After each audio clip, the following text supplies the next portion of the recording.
Kasih tanda.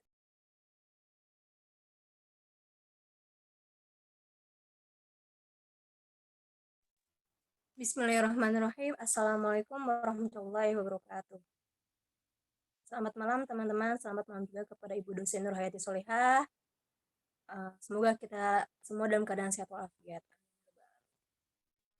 Dan tak lupa juga saya ucapkan terima kasih kepada Ibu dosen yang telah mempisahkan kami untuk menyampaikan materi tentang Corporate Social Performance atau bisa disingkat CSP dan bisa disebut juga kinerja sosial perusahaan.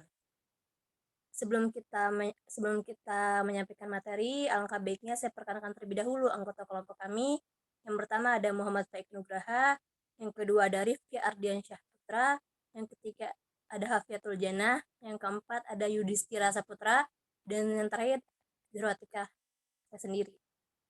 Selanjutnya untuk pemateri pertama akan disampaikan oleh Muhammad Faik Nugraha. Untuk Muhammad Faik Nugraha saya persilahkan. Ya, terima kasih kepada moderator Zahra Atikah yang telah mempersilahkan saya untuk presentasi. Di sini saya akan menjelaskan latar belakang kemunculan corporate social performance. Saat ini, perusahaan maupun organisasi dituntut untuk selalu bertanggung jawab terhadap apa yang telah mereka lakukan dan apa yang telah mereka hasilkan. Entah itu prestasi atau hasil kerja atau hasil kinerja di perusahaan.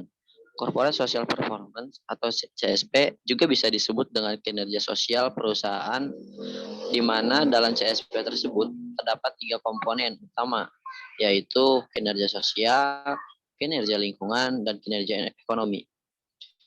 Kinerja sosial perusahaan atau CSP mengacu pada prinsip, praktik, dan hasil dari hubungan bisnis dengan orang, organisasi, institusi, komunitas, masyarakat, dan bumi dalam hal tindakan bisnis yang disengaja terhadap pemangku kepentingan ini, serta yang tidak diinginkan. Eksternalitas kegiatan usaha, pengembangan konsep CSP dimulai pada 1950-an dan 1960-an. Penting untuk memahami bagaimana CSP terkait dengan topik dan konsep inti lainnya dalam bisnis dan etika masyarakat atau bisnis. Ketika konsep CSP disempurnakan, istilah sebelumnya tanggung jawab sosial perusahaan atau CSR ini dimasukkan sebagai salah satu elemen CSP, khususnya prinsip-prinsip etika atau struktural tanggung jawab sosial atau keterlibatan bisnis dengan orang lain. Next. Lalu di sini saya akan menjelaskan konsep corporate social performance. Awal konsep abad ke-20 CSP saat itu tanggung jawab sosial atau social responsibility-nya sebagian besar dianggap sebagai semacam kewajiban bangsawan, kewajiban perusahaan kuat untuk give back. Dengan demikian, pemberian amal dan pelayanan masyarakat adalah definisi operasional utama. Selama tahun gejolak sosial ini, penekanan bergeser dari giving back menjadi membatasi atau menghilangkan konsekuensi negatif dari kegiatan bisnis, serta menggunakan sumber daya bisnis yang luas untuk memecahkan masalah sosial yang mendesak seperti rasisme, kemiskinan, dan pembusukan kota. Pengertian corporate social performance muncul berdasarkan kritik terhadap konsep corporate social responsibility itu atau Carroll di tahun 1979 merumuskan konsep CSP yang merupakan perluasan dari konsep corporate social responsibility dengan memasukkan konsep 2 dimensi tambahan, yaitu dimensi tanggapan perusahaan terhadap isu sosial atau corporate social responsiveness, dan dalam isu sosial apa perusahaan terlibat dari tahun soal ini di tahun 2008. Dengan demikian, konsep CSP yang dirumuskan oleh Carroll memiliki 3 dimensi, antara lain 1. Batasan mengenai pengertian CSR, 2. Dalam isu sosial apa perusahaan terlibat, dan yang ketiga, bagaimana respon perusahaan terhadap tekanan sosial. Carroll 1979 dalam Mantel yaitu 2008. Terima kasih. Itu yang saya sampaikan. Selanjutnya saya serahkan kepada teman saya Haifiyatul Jana yang akan membacakan pengertian dan dimensi corporate social performance. Terima kasih. Baik, materi selanjutnya. Next.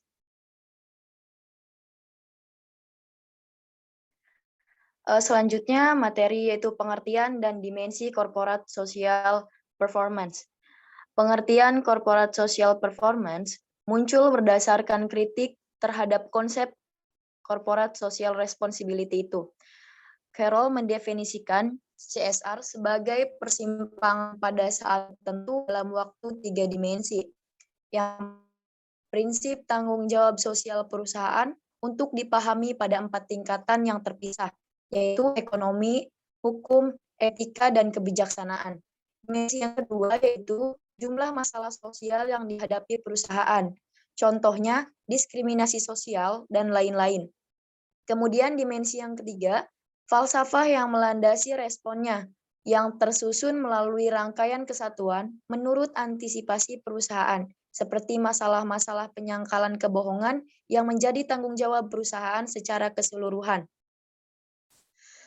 Wortrick dan Cochrane mengadopsi dan memperbaiki model ini, merangkai kembali dimensi akhir dengan pergantian manajemen strategik dari pembelajaran masalah-masalah sosial seperti kerangka analitis yang memungkinkan untuk menspesifikasi dimensi masalah-masalah sosial manajemen. Next.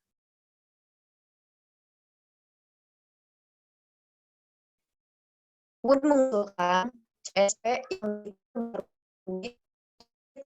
yang ada dalam susunan pengembangan teori konsep. Dengan studi sebelumnya, mendefinisikan CSP sebagai konfigurasi prinsip-prinsip tanggung jawab sosial organisasi bisnis, proses responsivitas sosial dan kebijakan, program, dan hasil yang dapat diamati terkait dengan kinerja perusahaan, hubungan sosial. Orientasi kedua didasarkan pada pengamatan yang lebih pragmatis tentang betapa sulitnya memahami CSP menggunakan tipologi sebelumnya, dan menyarankan untuk menerapkan teori pemangku kepentingan sebagai kerangka kerja untuk memodelkan CSP, yang kemudian akan didefinisikan sebagai kemampuan perusahaan untuk mengelola pemangku kepentingannya dengan cara yang memuaskan bagi mereka. Jadi, kinerja perusahaan atau corporate social performance adalah penilaian kinerja sebuah perusahaan dilihat dari peran sosial CSR yang dimainkannya di tengah masyarakat. Semakin sebuah perusahaan implementasikan CSR dan di komponen terkait, misalnya AMDAL, dengan baik, maka kinerja perusahaan tersebut akan semakin terangkat. Hasil yang diharapkan tentu kembali pada perusahaan dalam bentuk dukungan publik dan penguatan faktor terhadap pengelolaan dan pembangunan yang berkelanjutan atau sustainable development dari masyarakat pada perusahaan yang bersangkutan. Materi selanjutnya saya serahkan kepada teman saya.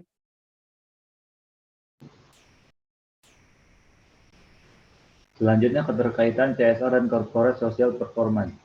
Model CSP menggambarkan adanya interaksi antara berbagai prinsip tanggung jawab sosial, proses sosial responsif, dan pengembangan berbagai kebijakan untuk mengatasi berbagai masalah sosial.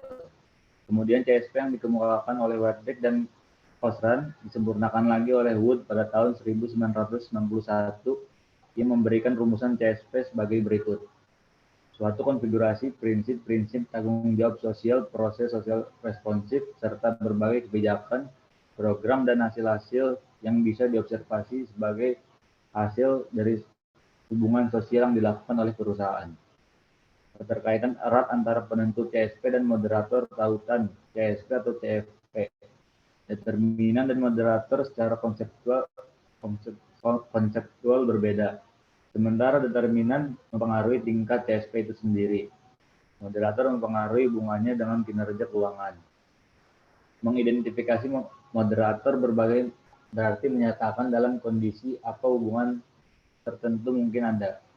Selain itu, orang dapat berasumsi bahwa jika tautan seperti itu ada, itu tidak melakukannya sampai batas yang tidak terbatas. Baliknya, mungkin ada tingkat upaya CSR di mana perusahaan memenuhi harapan masyarakat pada tingkat yang memuaskan. Diperdebatkan, utilitas marginal dari upaya tambahan tersebut akan berubah menjadi negatif sejak saat itu, dengan menggambarkan hubungan antara CSP dan kinerja ekonomi sebagai kurva berbentuk terbalik. Para peneliti telah berulang kali memformalkan asumsi ini.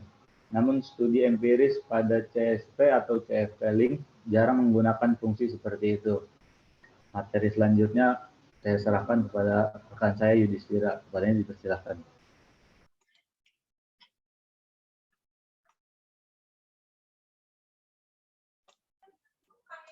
Baik, selanjutnya akan ada contoh kasus.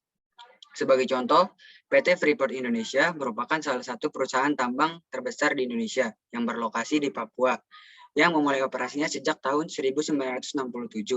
Perusahaan ini mengalami konflik berkepanjangan dengan pemerintahan dan masyarakat lokal, baik terkait dengan tanah ulayat, pelanggaran Undang-Undang Nomor 4 Tahun 2009, pelanggaran adat, maupun kesenjangan sosial dan ekonomi yang terjadi. Banyaknya masalah sosial yang diakibatkan oleh perusahaan pertambangan menyebabkan dampak negatif bagi masyarakat, karyawan, pemerintah, negara, dan seluruh pihak yang terkait. Oleh karena itu, hal yang sangat penting bagi perusahaan sektor pertambangan untuk memperhatikan kinerja sosialnya. CSR merupakan sebuah konsep yang memandang bahwa tanggung jawab perusahaan harus berpijak pada triple bottom line, yaitu memperhatikan masalah sosial dan lingkungan yang terkait dengan para stakeholder yang terkena dampak dari keberadaan perusahaan, tidak hanya terhadap pemiliknya atau pemegang saham saja, atau dengan kata lain berpijak pada single bottom line, yaitu nilai perusahaan yang direfleksikan dalam kondisi keuangan saja. Selanjutnya itu ada dua contoh, yaitu yang pertama itu ada perusahaan Lapindo Berantas. Nah, akibat yang ditimbulkannya yaitu keluarnya lumpur dari perut bumi akibat penambangan minyak dan gas, sehingga mengakibatkan kerusakan infrastruktur dan lingkungan yang cukup parah, serta mengakibatkan penduduk sekitar kehilangan tempat tinggal dan pekerjaan. Perusahaan juga dituntut ganti rugi sebesar 3,1 triliun. Nah, untuk yang kedua yaitu yang tadi sudah dijelaskan, yaitu PT Freeport Indonesia. Nah, di PT Freeport Indonesia ini melakukan pengusiran terhadap penduduk setempat, melakukan eksploitasi penambangan di daerah adat, penembakan kepada warga sipil yang melakukan demonstrasi, perusakan lingkungan di sekitar daerah penambangan, tidak adanya pemberdayaan bagi masyarakat sekitar, longsor di tambang Grasberg yang mengakibatkan 3 orang meninggal dan puluhan orang luka-luka. Seharusnya keberadaan perusahaan memiliki manfaat bagi lingkungan di sekitarnya. Dengan melakukan kegiatan CSR, kinerja sosial perusahaan adalah kegiatan atau aktivitas CSR yang dilakukan oleh perusahaan, dan hasilnya dapat diukur dan dilihat sebagai suatu hubungan antara perusahaan dan para stakeholdernya. Kinerja sosial perusahaan akan memperlihatkan bagaimana perusahaan mengelola aktivitas CSR. Selanjutnya di sini ada gambar analisis kinerja keuangan dan triple bottom line. Seperti yang tadi sudah dijelaskan pada kasus PT Freeport Indonesia, perusahaan tidak boleh memegang satu prinsip saja di antara 3 triple bottom line. Seperti yang tadi sudah disebutkan, kasus itu terjadi karena perusahaan hanya memegang single bottom line, yaitu poin profit atau keuntungan perusahaan.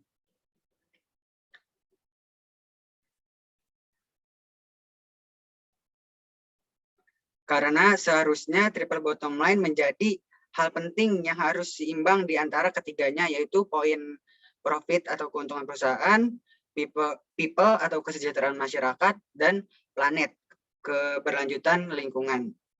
Selanjutnya akan dibacakan oleh rekan saya.